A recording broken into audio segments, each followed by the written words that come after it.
올해 9월에 발표 예정인 차기 아이폰, 이제 출시가 2달도 남지 않았습니다. 아이폰 12와 마찬가지로 5.4인치 미니, 6.1인치 일반과 프로, 6.7인치 프로 맥스 총 4종의 라인업으로 나올 것이라는 게 기정사실화되는 분위기입니다. 테크 요정 비티크 비하인드 씬, 이번 시간에는 2022년 출시 예정의 아이폰 14의 충격적인 개편과 아이폰 SE3 최신 루머를 살펴보도록 하겠습니다.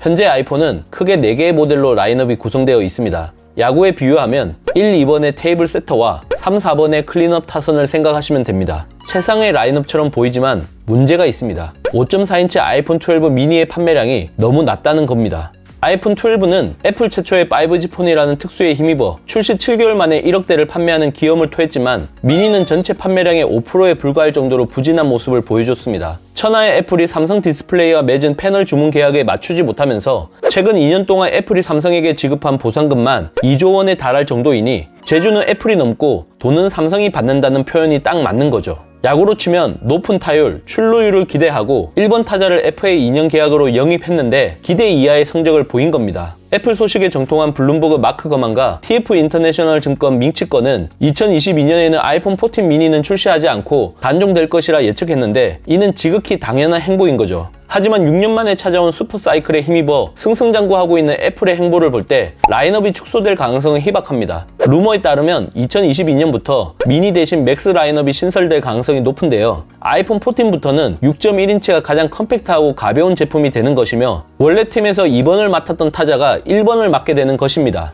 그리고 새로 영입한 6.7인치 아이폰 14 맥스가 2번, 호타준족 아이폰 14 프로가 3번, 거포 본능 아이폰 14 프로 맥스가 4번을 맡게 되는 거죠. 원래 화면 크기가 평균 6인치였는데 무려 6.4인치까지 커지는 겁니다. 예전에는 갤럭시에 비해 아이폰이 확실히 화면 크기에 있어서는 열세라는 평가를 받았지만 이렇게 되면 대화면의 헤게모니는 삼성이 아닌 애플이 가져가게 됩니다. 왜냐하면 내년 1월 조기 출시가 유력한 갤럭시 S22는 오히려 전작보다 조금씩 작아질 것이라고 하니 이렇게 가면 분위기가 완전히 역전되는 거죠. 야구에서 마지막 타선에 나오는 9번 타자는 흔히 공격력이 떨어지고 수비가 좋은 선수를 배치하는 타순이라고 생각하실 겁니다. 하지만 세이버 매트릭스 지표가 도입된 이후 9번 타자 역할이 엄청나게 커졌습니다. 어떻게든 1루에 살아나가면 1, 2번 테이블 세터로 연결되고 런앤히트, 번트와 같은 다양한 작전 구사가 가능하며 3, 4번 타자까지 스코어링 포지션 찬스가 유지될 수 있어 비기능을 만들 수 있습니다. 하지만 야구와 달리 제품은 자기 잠식 효과라는 게 있기 때문에 아이폰 SE와 같은 저렴한 제품이 너무 잘 팔리게 되면 순이익이 낮아지는 문제가 있습니다. 실제 2012년 아이패드 미니가 처음 나왔을 때 아이패드 4세대 수요까지 잠식해 제살 갉아먹기가 이루어졌죠. 고심 끝에 애플이 내놓은 해결책은 포지셔닝이 겹치지 않게 급 나누기를 확실히 하면서 출시 주기를 최대한 늘리는 것입니다. 그래서 아이폰 SE는 2016년, 아이폰 SE2는 2020년에 출시하게 된 것이죠. 아이폰 SE3가 2021년에 출시될 것이라고 예상한 테크 유튜버들의 주장 자체가 어불성설인 이유도 여기에 있습니다.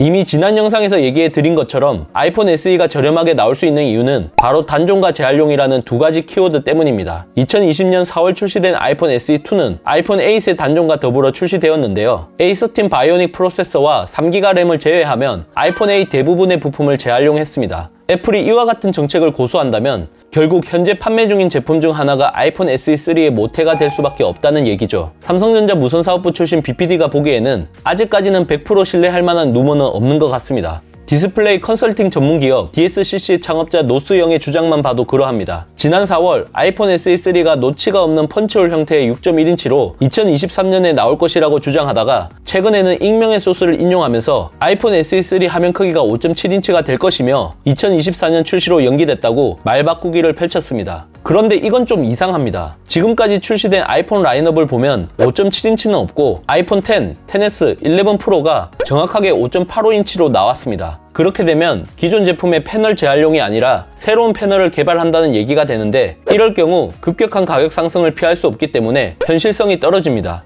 BPD가 연내 출시를 예상했던 닌텐도 스위치 OLED 모델과 달리 인과관계가 명확하게 맞아떨어지지 않아서 의구심을 품을 수밖에 없죠. 하지만 대만 IT 매체 디지타임즈 보도처럼 2022년 상반기 출시한다면 기존 아이폰 SE2 폼팩터를 재활용하면서 5G와 A14 바이오닉 프로세서를 장착한 아이폰 SE2 5G 버전이 나올 가능성에 조금 더 무게를 두고 싶습니다. 디스플레이 크기는 4.7인치로 동일하고 터치 아이디와 홈 버튼을 그대로 탑재할 것이라고 하니 사실상 개선판에 가깝습니다. 하지만 5, 160만원대에 가장 저렴한 5G 아이폰으로 나올 것이기 때문에 홈 버튼이 있는 클래식 아이폰을 선호하는 유저 입장에서는 환영할 만한 일이긴 합니다. 2017년부터 아이폰을 사용하고 있는 도널드 트럼프 전 미국 대통령이 애플 CEO 팀 쿡에게 홈 버튼이 스와이프보다 훨씬 낫다는 트윗을 날려 이슈가 된 적이 있는데, 이례적으로 좋아요 13만 개 이상을 받았던 것만 봐도 비주주라도 무시할 수 없는 유저층이 존재하는 건 분명합니다. 진짜 아이폰 SE3는 언제 어떻게 나올까요? 2023년 출시한다면 노치가, 2024년 출시한다면 펀치홀 디스플레이가 적용될 수도 있을 것 같습니다. 화면 크기는 미니를 모태로 한 5.4인치, 10을 모태로 한 5.8인치, 11을 모태로 한 6.1인치 중 하나가 낙점될 것으로 보이네요. 당분간은 화면이 커지고 디자인이 달라지는 아이폰 SE3가 나올 가능성은 없으니 무조건 존버하지 마시고 마음에 드는 신제품이 나오면 가감히 구매하시는 걸 추천드립니다.